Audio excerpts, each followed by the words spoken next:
जवळजवळ आडिवली परिसरामध्ये मोठ्या प्रमाणामध्ये गुन्हेगारी वाढते आणि वाढत आहे.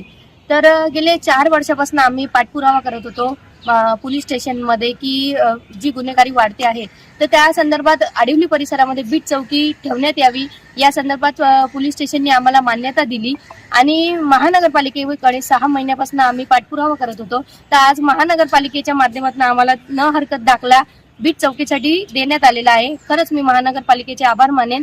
आणि तसंच अमृत योजनेचे जे आहेत आणि अनधिकृत पाणी आहे, जे मी मुद्दा उचलला होता गेल्या वेळेस, अनधिकृत पाणी आहे त्याच्यावरती लिगली पाणी करून देण्यात यावं. तरी महानगरपालिकेने आम्हाला अशी सूचना दिली की 2022च्या अगोदरचे ज्यांचे टॅक्स आहेत त्यांनी भरलेले आहेत त्यांना आम्ही अधिकृत पाणी करून देतोय.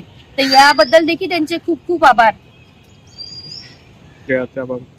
महाराष्ट्राचे लाडक्या बहिणींचे लाडके मुख्यमंत्री श्री देवेंद्र फडणवीस साहेब, तसेच महाराष्ट्राचे प्रदेश अध्यक्ष रवींद्र चव्हाण दादा साहेब आणि आमचे जिल्हा अध्यक्ष आणि नाना सूर्यवंशी दादा.